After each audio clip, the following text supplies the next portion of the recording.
दोस्तों अगर आपने हमारी पहली HTML की क्लास नहीं देखी है तो दोस्तों उसको आप देख लीजिएगा, उसका लिंक आपको डिस्क्रिप्शन मिल जाएगा। दोस्तों फर्स्ट एंड सेकंड क्लास का, फर्स्ट क्लास में दोस्तों हमने सीखा था कि हमें HTML का tag, head tag, title tag, उसके बाद break line, bold, italic, underline करना। और दोस्तों हमें अगर अपने बैकग्राउंड को चेंज करना है तो दोस्तों हम अपने पेज के बैकग्राउंड को कैसे चेंज करेंगे, हमें अपने फॉन्ट के साइज को और कलर को चेंज करना था। तो दोस्तों वो सब कुछ हमने सीखा था अपनी HTML की क्लास नंबर 1 में। और दोस्तों अगर क्लास नंबर 2 की बात करें तो क्लास नंबर 2 में हमने दोस्तों सीखा था हमें अगर अपने किसी फॉन्ट को स्मॉल करना है, बिग करना है, स्ट्रॉन्ग करना है, स्ट्राइक करना है, या हम दोस्तों HR कलर या HR साइज, यानी कि हम अगर तो उस पर हॉरिजेंटल लाइन या हॉरिजेंटल रूलर डालना चाहें।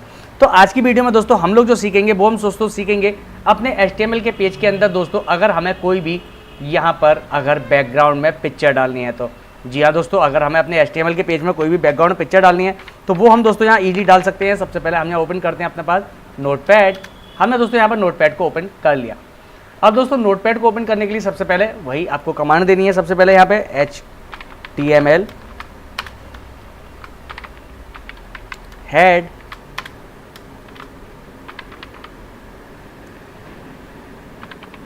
टाइटल। अब दोस्तों टाइटल में क्या देना है, हमने कहा यहाँ पे बैकग्राउंड इमेज। उसके बाद हमने यहाँ पे टाइटल को बंद कर दिया अपने पास। अब दोस्तों हमें क्या करना है, यहाँ पे शुरू करना है हमें यहाँ पे बॉडी। तो हमने यहाँ पे बॉडी ले लिया। अब बॉडी में क्या करना है हमें दोस्तों अपना बैकग्राउंड में कलर डालना है। तो अगर हमें बैकग्राउंड में कलर डालना है तो हमने डालते हैं BG कलर। हमें जो भी कलर लेना है वो हम कलर लिख देते हैं और अपनी फाइल को सेव कर देते हैं। तो हम यहाँ पे सेव कर लेते हैं। हमने यहाँ पे सपोज देन इस फाइल का नाम दे दिया बैकग्राउंड। तो हम दोस्तों जैसे इस फाइल पर नाम देंगे, हम यहाँ पे HTML लगाना भूल गए, हमने कहा बैकग्राउंड .html। इसको हमने सेव कर दिया डेस्कटॉप पर और सेव कर लेते हैं। अब दोस्तों हमारे पास आप देखेंगे हमारे पास एक फ़ाइल आ गई background.html। हम इस फाइल को दोस्तों ओपन कर लेते हैं यहाँ से क्रोम पर। तो हम यहाँ से ओपन करते हैं इसको और क्रोम पे ओपन कर लेते हैं। तो आप देखेंगे दोस्तों हमने अपने पेज के अंदर जो भी बैकग्राउंड दिया था वो हमारा बैकग्राउंड आ गया यहाँ पर रेड कलर का। लेकिन दोस्तों बात करते हैं आज यहाँ पर बैकग्राउंड इमेज की, पिक्चर की, फ़ोटो की। तो हमें दोस्तों इसमें इमेज लगानी है। तो हम इमेज कैसे लगाएंगे, अब दोस्तों हमें इस फाइल के अंदर इमेज लगानी है। तो हमने दोस्तों अपनी नोटपैड की फाइल को खोल लिया। अब दोस्तों यहाँ पे हमें जो भी अपनी इमेज लगानी है उसके लिए हम यहाँ लिखेंगे बैकग्राउंड इज इक्वल टू। अब दोस्तों हमें यहाँ पे बैकग्राउंड कौन सा लगाना है, तो दोस्तों मैं यहाँ पे कोई भी एक बैकग्राउंड ले लेता हूँ जो मेरे पास एक अच्छा सा हो। सपोज देन मैंने कहा ये एक मेरे पास बैकग्राउंड है, मुझे इस इमेज को यहाँ पे लगाना है। तो इस इमेज का नाम हम दे देते हैं कोई भी एक, मैं यहाँ रीनेम कर लेता हूँ। मैंने इसका नाम दे दिया A23 यानी A34.jpg फाइल है। अब मुझे यहाँ पे क्या करना है दोस्तों, इन्वर्टेड कॉमा लगाऊंगा। सबसे पहले दोस्तों इन्वर्टेड कॉमा के अंदर हमें यहाँ पे डालनी होती है इमेज लोकेशन, यानी कि हमारे पास जो भी हमारा फोटो है उसकी हमें यहाँ पर लोकेशन डालनी है।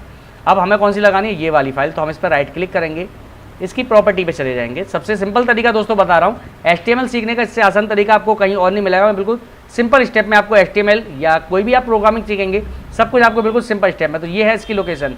हम इसकी लोकेशन को यहाँ पे से मार्क कर लेते हैं कॉपी। हमारी जो इमेज लोकेशन है इसकी जगह यहाँ पे हम पेस्ट कर देंगे उस इमेज को, सॉरी दोस्तों उस लोकेशन को। अब दोस्तों यहाँ पे हम लोग बैकस्लैश लगाएंगे। अब दोस्तों हमें यहाँ पे चाहिए अपनी फाइल का नाम। हमारी फाइल का नाम क्या है, A34.jpg। आप चाहें तो लिख दीजिए और नहीं है तो आप दोस्तों यहाँ पे कॉपी करके इसको पेस्ट कर दीजिए। पेस्ट करते समय दोस्तों आपको एक चीज़ का विशेष ध्यान देना है, जो भी आपकी फाइल का नाम है उसके संग जो एक्सटेंशन है वो सही है या गलत है। क्योंकि दोस्तों अगर आप कॉपी करके लगाएंगे तो कोई दिक्कत नहीं, लेकिन अगर आपको एक्सटेंशन को अपनी तरफ से लगाना है तो हर फाइल का अपना एक एक्सटेंशन होता है। आपको राइट क्लिक करना है, प्रॉपर्टी पे जाना है, यहाँ पे आपको दोस्तों देख लेना है कि आपकी फाइल कौन सी है। हमारी JPG फाइल है और इसका एक्सटेंशन यहाँ पे लिख रहा है। इसके अलावा आप कोई और भी फाइल लेंगे, जैसे मान के चलिए ये एक फाइल ले ली मैंने, तो देखेंगे इसका जो एक्सटेंशन है PSD फॉर्मेट है इसका।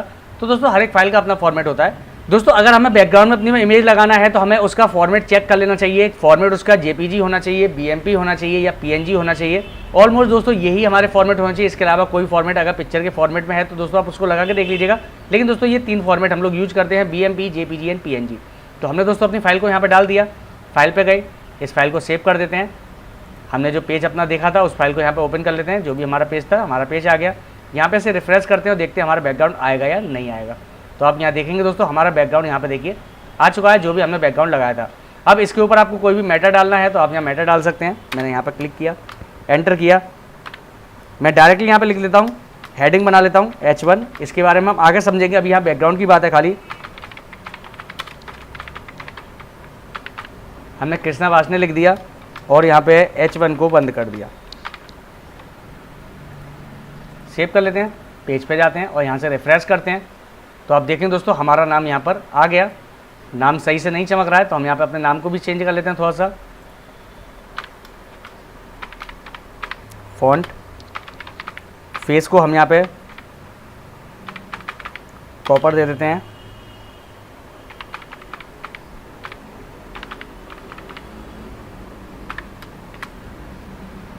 मैंने यहाँ पे इसका जो फॉन्ट है उसको मैंने दोस्तों फॉन्ट का जो स्टाइल है वो मैंने कॉपर दे दिया, कलर इसका येलो कर दिया। सेव करते हैं और यहाँ से रिफ्रेश करते हैं। तो देखिए दोस्तों हमारा नाम यहाँ पर लिखा हुआ आ गया।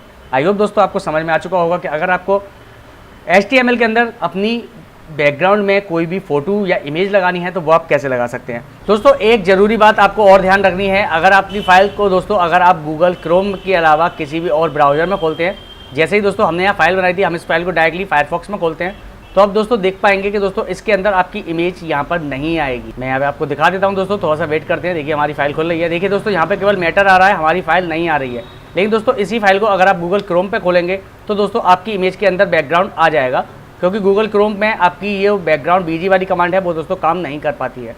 इस बात का दोस्तों आपको विशेष ध्यान रखना है। तो चलिए दोस्तों हम आपसे मिलते हैं अपनी अगली वीडियो में। आज के लिए इतना ही। नमस्कार दोस्तों, चैनल पर नए हो चैनल को सब्सक्राइब करके बेल आइकन दबा दीजिएगा ताकि आपको इसी तरह की इन्फॉर्मेटिव वीडियो मिलती रहे।